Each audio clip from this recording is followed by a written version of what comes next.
नमस्कार, मैं हूं आपके साथ सुनील कुमार शर्मा और आप देख रहे हैं न्यूज जन आवाज। नौकरी देकर युवाओं के सपनों को साकार कर रही सरकार। इतिहास में पहली बार भर्ती कैलेंडर जारी कर मुख्यमंत्री शर्मा ने उठाया ऐतिहासिक कदम, यह कहना है श्रीमान के बिश्नोई जी का। जोधपुर से राजस्थान स्टेट हेड चित्रेश बोहरा की ग्राउंड रिपोर्ट। एक दिवसीय जोधपुर प्रवास पर पहुंचे राजस्थान सरकार के खेल एवं युवा मामले के राज्य मंत्री के बिश्नोई ने सर्किट हाउस में पत्रकार वार्ता की। इस दौरान उनके साथ जिलाध्यक्ष देवेंद्र सालेचा, शहर विधायक अतुल भंसाली, देहात दक्षिण जिलाध्यक्ष जगराम बिश्नोई, संभाग मीडिया संयोजक जगदीश धनदिया, जिला महामंत्री मनीष पुरोहित, जिला उपाध्यक्ष संजय चंदीरमाणी, संभाग मीडिया प्रभारी अचल सिंह मेड़तिया साथ में मौजूद रहे। इस दौरान राज्य मंत्री के बिश्नोई ने वर्तमान में राज्य सरकार द्वारा कुल 1,11,000 से अधिक सरकारी नियुक्तियों के लिए जारी की गई विज्ञप्ति के बारे में जानकारी दी। राज्य मंत्री बिश्नोई ने वार्ता के दौरान कहा कि राजस्थान की सरकार देश की पहली ऐसी सरकार है जिसने शिक्षित अशिक्षित नौजवान युवाओं को काम देने के लिए एक अभियान छेड़ा है। प्रधानमंत्री नरेंद्र मोदी के नेतृत्व एवं मार्गदर्शन में युवाओं के सपनों को साकार करने का काम राजस्थान की भजनलाल सरकार कर रही है। राज्य मंत्री के बिश्नोई ने कहा कि पिछली कांग्रेस सरकार ने युवाओं के भविष्य के साथ खिलवाड़ किया और हर परीक्षा में पेपर लीक किए गए, हजारों युवाओं के करियर बर्बाद किए। हमारी सरकार ने पहला सबसे बड़ा काम यह किया कि पेपर लीक पर रोक लगा दी गई और पिछली सरकार में फर्जीवाड़े से नौकरी करने वालों को चुन चुन कर पकड़ा। राज्य मंत्री के बिश्नोई ने कहा कि हर दिन ऐसे फर्जी लोगों को एसओजी पकड़ रही है, छोटी मछलियां भी पकड़ी जा रही है और बड़े मगरमच्छ भी गिरफ्त में आ रहे हैं। राजस्थान की पिछली गहलोत सरकार में 17 भर्ती परीक्षाओं के पेपर लीक हुए, जिसमें से 8 परीक्षाओं को रद्द कर दिया गया था। उनमें से 50,000 से अधिक पदों की भर्तियों को गहलोत सरकार ने रद्द किया था। राजस्थान स्टेट हेड चित्रेश बोहरा की रिपोर्ट के साथ देखते रहिए न्यूज जन आवाज। हार्दिक स्वागत एवं अभिनंदन है। सर्वप्रथम मैं क्षमा चाहूंगा आप सबसे। आदरणीय मंत्री जी राइजिंग राजस्थान के कार्यक्रम के निमित्त बाड़मेर गए हुए थे और वहां से आते आते जगह जगह पर इन कार्यक्रम करते हुए करीब 1 घंटा देरी हो गई, इसके लिए क्षमा प्रार्थी है। आज हम सबका सौभाग्य है कि हम सबके बीच में राजस्थान के उद्योग और खेल राज्य मंत्री के बिश्नोई जी हमारे सबके बीच में है। मैं पार्टी की ओर से उनका हार्दिक स्वागत और अभिनंदन करता हूँ। इसके साथ इस प्रेस वार्ता में हम सबके बीच में हमारे जोधपुर शहर के ऊर्जावान विधायक आदरणीय अतुल भंसाली जी, मैं उनका भी हार्दिक स्वागत और अभिनंदन करता हूँ। प्रेस वार्ता में हम सबके बीच में हमारे जोधपुर देहात दक्षिण के आदरणीय के बिश्नोई जी से निवेदन करूंगा कि वो प्रेस से वार्तालाप करें। नमस्कार। आज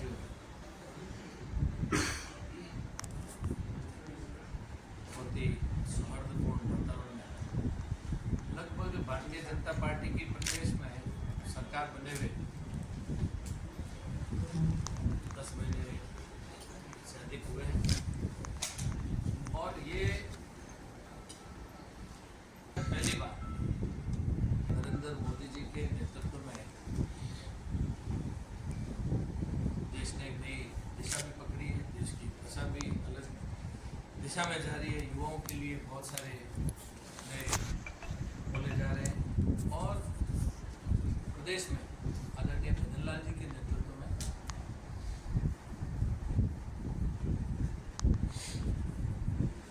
युवाओं का शिक्षित एवं अशिक्षित दोनों वर्गों का ध्यान रखते हुए पहली बार ऐसा हुआ है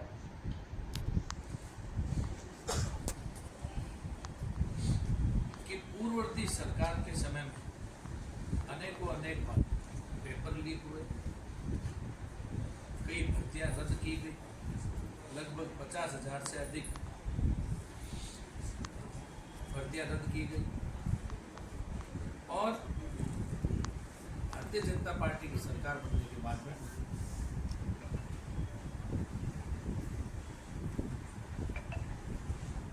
घोषणा पत्र के द्वारा जो संकल्प पत्र के अंदर भारतीय जनता पार्टी की सरकार ने वादे किए, पेपर लीक करने वाले गिरोह की धरपकड़ की गई एसओजी के द्वारा। जिन विद्यार्थियों ने पेपर लीक का सहारा लेकर के फर्जीवाड़ा करके युवाओं के भविष्य के साथ खिलवाड़ किया, उनको छांट करके एसओजी पकड़ के अंदर कर रही है। और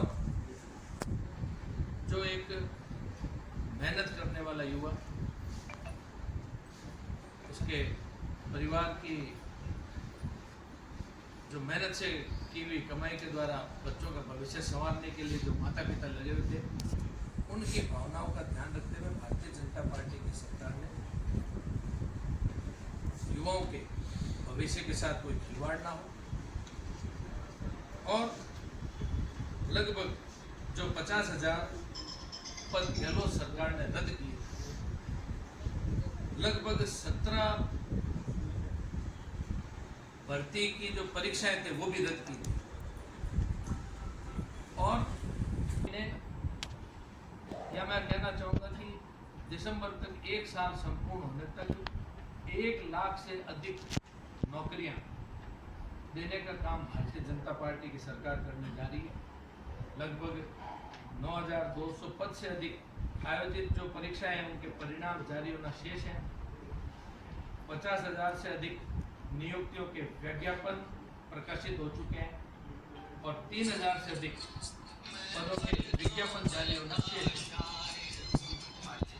हमारी सरकार के द्वारा पहली बार एक ऐतिहासिक कदम उठाया गया है कि अगले 2 वर्ष का भर्ती कैलेंडर भी जारी किया गया है। ये आज तक देश आजादी के बाद में ये पहली बार भारतीय जनता पार्टी के कुशल नेतृत्व में भजनलाल जी के सरकार ने एक नया ऐतिहासिक कदम उठाया। मैं आपको ये भी बताना चाहूँगा कि युवाओं के हितों को ध्यान में रखते हुए उनके सर्वांगीण विकास के लिए युवा नीति 2024 की भी बजट में घोषणा की गई। उसके अंदर स्टेट स्किल पॉलिसी, अटल एंटरप्रेन्योरशिप प्रोग्राम, स्टार्टअप को इक्विटी फंड के द्वारा 100 करोड़ के फंड की भी घोषणा एक ऐतिहासिक कदम है। युवाओं की मांग पर सीईटी पात्रता में 40% का मापदंड भी तय किया।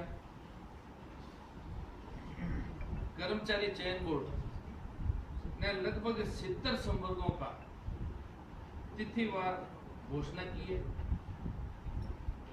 युवाओं के सपनों को साकार करने के लिए भजनलाल सरकार ने युवाओं के प्रति क्या विजन रखा है ये स्पष्ट जाहिर होता है। वर्तमान में राज्य सरकार कुल 1,11,000 से अधिक सरकारी नियुक्तियों के लिए विज्ञप्ति जारी कर चुकी है।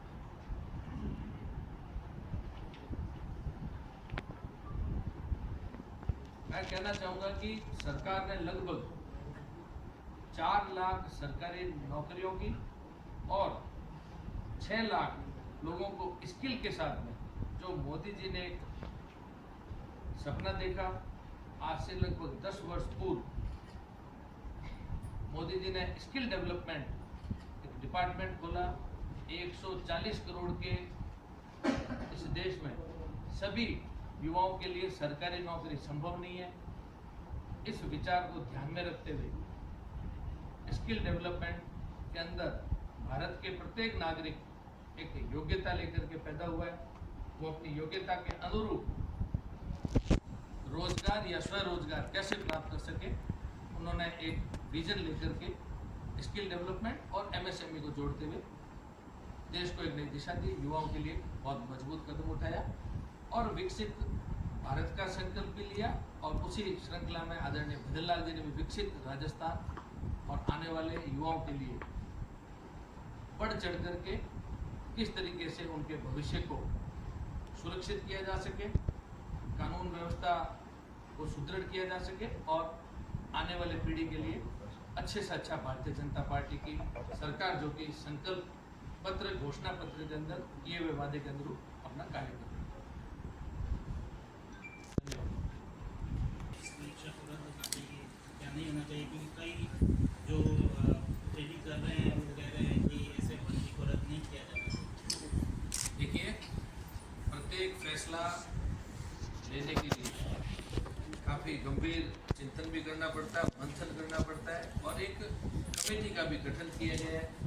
कमेटी ने भी अपनी रिपोर्ट तैयार करके आदरणीय मुख्यमंत्री जी को दी है।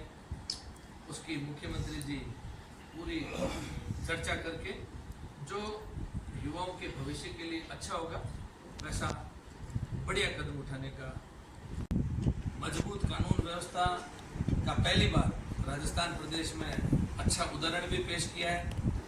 लगातार जो युवाओं के भविष्य के साथ में खिलवाड़ करने वाले गिरोह थे, गैंग थे, उनके खिलाफ कठोर कदम भी उठाए गए और भविष्य में ऐसा ना हो जो पुलिस के अंदर अपन सदैव थानों के अंदर देखते हैं कि आम जन में विश्वास और अपराधियों में भय। ये नजर आता है आपको रास्ता में? अभी भर्तियों से रिलेटेड आपने सवाल किया और आप पिछले 10-11 महीने से सर भर्तियों से संबंधित सवाल है मेरा। जयपुर के कर्णिविहार थाना पुलिस ने कार्रवाई करके फर्जी डिग्री गिरोह का पर्दाफाश किया था, जिसमें 6 आरोपी बनाए गए थे जिनके खिलाफ चार्जशीट पेश हुई है। लेकिन कम से कम 5000 फर्जी डिग्रियां मिली थी, जिसमें से कम 1000 लोग उस फर्जी डिग्री पे काम कर रहे हैं, सरकारी नौकरियां, उसमें कोई कदम नहीं उठाया। आरपीएससी और सेंटर संचालक ज्यादातर पेपर आउट करवाने के जिम्मेदार पकड़े गए, जो एसओजी ने पकड़े सब वही है, ठीक है। उनके खिलाफ अब जो सेंटर दिए जाएंगे, आरपीएससी किस तरह की कार्य प्रणाली आगे यूज करेंगे? देखिए, जैसा कि आप लोग पिछले 10-11 महीने में देख रहे हैं कि जो सीधा इन गिरोह से संबंधित रखने वाले व्यक्तियों से लेकर के फर्जी अभ्यर्थियों से लेकर के छोटी मछलियों से लेकर के बड़े मगरमच्छ तक धीरे धीरे पकड़े जा रहे हैं या रडार के अंदर। तो जो भी आप चाहे ये कर्णिविहार थाने की चर्चा कर रहे हैं, चाहे आरपीएससी की कर रहे हैं, ऐसा कोई भी विषय शेष नहीं रहना है जो कि कोई भी गलत तरीके से काम करके, गलत तरीके से कोई भी तरीका अपना करके यदि कहीं पर बैठा है तो खुद को सुरक्षित ना माने। सर मेरा सवाल जो था, एक्चुअली जिसमें बात होती तो इसमें कट हो गया था। मैं कह रहा हूँ 5000 फर्जी डिग्री जो है वहाँ पे मिली है और 1000 से ज़्यादा लोग सरकारी नौकरियाँ कर रहे हैं। ग्रास रूट पर काम करने उन लोगों को क्यों नहीं गिरफ्तार किया गया? जो नौकरी कर रहे हैं उन लोगों को क्यों नहीं गिरफ्तार किया जा रहा है जो फर्जी दस्तावेज लेके सरकारी जो है नौकरी में आवेदन कर रहे हैं? देखिए, एक दिन का ये काम नहीं है। जो भी विषय एसओजी के संज्ञान में, सरकार के संज्ञान में, पुलिस के संज्ञान में कहीं पर भी आएगा, हर चीज़ के लिए एक समय लगता है। आपने जैसा बताया है तो उस विषय पर भी एक प्रश्न क्या एसओजी को जांच करनी चाहिए या पुलिस थाना ही जांच करेगी? नहीं, पुलिस भी अपना काम जिम्मेदारी से कर रही है, लेकिन क्योंकि ये भर्ती का प्रकरण हमने संकल्प पत्र के अंदर भी इसको एसआईटी का सरकार बनते ही जो गठन किया, एसओजी को जांच सौंपी गई, इसलिए ये नहीं सौंपी गई सर, इसकी जांच थाना प्रभारी कर रहे हैं। नहीं, इसकी थाना प्रभारी करें तो पुलिस भी जिम्मेदार है। एसओजी पुलिस एक ही तंत्र है, अपने अलग अलग नाम दे रखे हैं क्योंकि वो स्पेशल ऑपरेशन ग्रुप है, काम तो पुलिस का ही है। सर संज्ञान में तो आया ही होगा क्योंकि आपने प्रेस वार्ता शुरू में था, पिछली पूर्ववर्ती सरकार में 19 पेपर में से 17 पेपर लीक हो गए, लेकिन कहीं जांच जो है ऐसा ही कोई घूमती फिरती नजर आ रही है। कोई और पेपर की कोई जांच या कोई आरोपी ऐसे हटा दिया गया, कहीं आगे गए नहीं है। सिर्फ ऐसा ही कोई पकड़ रहे हैं, उन्हीं को डाले जो हेड कांस्टेबल, उसमें अच्छा कार्य कर रही है आपकी सरकार, पर बाकी भर्तियां भी तो होनी चाहिए सर, उसमें क्या कार्रवाई होगी? आपको जैसे जैसे समय निकलेगा हम आपको खूब सारे नई सूचनाएं आपको देंगे। अच्छा, एक चीज और कार्य होगा तो पूरा आपको बताया जाएगा। हालांकि पूर्ववर्ती सरकार पे फिर बात आ जाएगी, उन्होंने जिले 2 कर दिए, बालोतरा और बाड़मेर, है ना, और साचौर कुछ। लेकिन इसी इलाके में क्योंकि जो ज़्यादातर मामले आए सामने वो इसी बेल्ट से आए, अब आपका भी वही क्षेत्र है, उसको लेकर के क्या कुछ कार्य योजना है कि वहाँ कम हो इस तरह के घटनाक्रम या नहीं हो, या आगे किस तरीके से सरकार उसको लेकर के उस क्षेत्र विशेष को लेकर के क्या कुछ योजना है? देखिए, इसमें एक क्षेत्र विशेष की अपन चर्चा ना करें, क्योंकि पूरे राजस्थान प्रदेश से अलग अलग जगह से अभी तक 150 के आसपास जो गिरफ्तारियां हुई है, पूरे राजस्थान भर से हुई है। और इसमें कोई क्षेत्र या जाति उसका विषय नहीं है। अपराधी जिसने भी अपराध किया है उसके लिए कठोर कदम उठाए जा रहे हैं, पीछे भी उठाए गए और आगे भी अपराधियों को अपराध करने से पहले सोचना। वो तो क्वांटिटी के हिसाब से पूछा, सब ज्यादा आ रहे थे। हमने वैसे संख्या नहीं गिनी है, लेकिन जो भी कहीं पर भी बैठा है अभी तक जांच प्रक्रियाधीन है, अभी तक इसमें पूर्ण विराम नहीं लगा। पूर्ववर्ती सरकार के लोगों का भी नाम आएगा सर इस जांच में? पूर्ववर्ती सरकार के लोगों, जनप्रतिनिधि का भी सर नाम देखिए, आएगा? जांच का विषय ये अभी आज बताना काफी जल्दी हो। खेलो राजस्थान कब शुरू करवाएंगे सर? खेलो इंडिया के चलते चलते खेलो राजस्थान का भी काम जल्दी चालू करवाएंगे। आपने कहा अगस्त में आएगा, अगस्त से सितंबर, अक्टूबर, नवंबर आएगा। वैसे अलग अलग खेल के अंदर युवा लगे हुए हैं, खूब सारे खेल के अंदर युवा अपना अच्छा प्रदर्शन कर रहे हैं। राजस्थान को लेकर के शुरुआत में कहा था राजस्थान क्या चल रहा है सर? उसको लेकर के क्या कुछ है इसका कार्ड रोज रद्द करो। राजस्थान को लेकर, क्योंकि पीसी तो आपने ऑर्गेनाइज तो उसके रिसर्च एट राजस्थान, जैसा कि अभी मैंने जिक्र किया, मोदी जी ने विकसित भारत का संकल्प लिया है, वैसे ही हमारे आदरणीय मुख्यमंत्री भजनलाल जी ने विकसित राजस्थान का संकल्प लेते हुए सरकार बनते ही ये एक पहली बार ऐतिहासिक 4,90,000 करोड़ का बजट भी उन्होंने पेश किया। पहले ही वर्ष में सरकार बनते ही राइजिंग राजस्थान की दिशा में उन्होंने कदम उठाए। अलग अलग जिलों से नहीं, प्रदेश से नहीं, देश से नहीं और विदेश तक एक संयुक्त प्रयास करके पहली बार कुछ नवाचार भी किए हैं। उद्योग महकमे में 10 IAS अधिकारी को लगाया गया है। अलग अलग वरिष्ठ 18 IAS अधिकारियों को अलग अलग देश के साथ में उनका एक प्रभार उनको दिया गया है, ताकि उन देश से जो भी निवेश आएगा तो उन अधिकारियों के, चाहे वो कोई डिपार्टमेंट में उनकी पोस्टिंग हो, लेकिन वहाँ से निवेश आने पर वो जिम्मेदारी पूर्वक एक सिंगल विंडो की तरह उन निवेशकों का साथ देकर के जमीन पर कैसे उद्योग को उतारा जाए उस दिशा में काम किया जा रहा है। और अब तक लगभग 12 लाख प्लस करोड़ के कुछ MOU साइन हो चुके हैं। और चर्चा करना चाहूँगा तो पचपदरा की धरती से, क्योंकि भारतमाला जो जामनगर से अमृतसर तक पचपदरा रिफाइनरी को होते हुए एक लंबा हाईवे मोदी जी की लंबे विजन के साथ में राजस्थान प्रदेश को मिला। और दूसरा दिल्ली मुंबई फ्रेट कॉरिडोर में भी अपने को 2 जो हाईवे मिले हैं, इनके बीच में और इनके आसपास खूब सारे नए नए उद्योग, जैसे इधर रिफाइनरी का काम भी मार्च 25 तक लगभग संपूर्ण होने का है, उससे जुड़े हुए सब्सिडरी खूब सारे व्यवसाय यहाँ पर आने का है। तो यहाँ पर पेट्रोलियम हब, बीकानेर में सेरामिक हब, इधर जोधपुर पाली मारवाड़ जंक्शन, इसके बीच में अभी केंद्र की तरफ से मोदी जी ने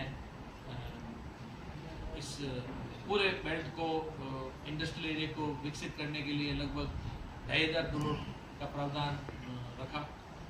और आने वाले समय में यहाँ पर सोलर से जुड़े हुए, चाहे सोलर मॉड्यूल से जुड़ी हुई फैक्ट्रियाँ हों, चाहे अभी तक लिथियम बैटरी का जो कंटेनर साइज की बैटरी, उनसे जुड़े हुए उद्योग हैं। और जैसे कि आप और हम सब जानते हैं कि राजस्थान प्रदेश मिनरल रिच, धरती धन, जो मिनरल स्टोन, इन सब से जुड़े हुए व्यवसायों के लिए आज राजस्थान अग्रणी जिलों में से, अग्रणी स्टेट में से है। और आने वाले समय में जैसे जैसे समय निकल रहा है, चित्तौड़गढ़ के अंदर एक ग्लास फैक्ट्री को अपन ने इलेक्ट्रिसिटी, गैस इलेक्ट्रिक वहाँ पर देने का काम चालू किया है। जैसे ही वो थोड़ा सस्ता बिजली का जब इंडस्ट्रीज के लिए मदद मिलेगी, तो खूब सारे नए उद्योग भी यहाँ पर, चाहे टाइल से जुड़े हुए उद्योग हैं उनका आने का होगा। IT सेक्टर में अजमेर है, हाईटेक सिटी जयपुर, और कुछ फर्टिलाइजर से जुड़े हुए भी, एथेनॉल बेस्ड जो बायोफ्यूल के, चाहे वो प्रतापगढ़, डूंगरपुर, गंगानगर, हनुमानगढ़, सब जगह पर अलग अलग दिशा में इन दोनों हाईवे को साथ जोड़ते हुए बाकी सभी जिलों के लिए 1 डिस्ट्रिक्ट 1 प्रोडक्ट का भी दिमाग में रखते हुए सरकार बहुत अच्छे तरीके से युवाओं के भविष्य को ध्यान में रखते हुए बहुत अच्छा काम करने का प्रयास भी कर रहे हैं।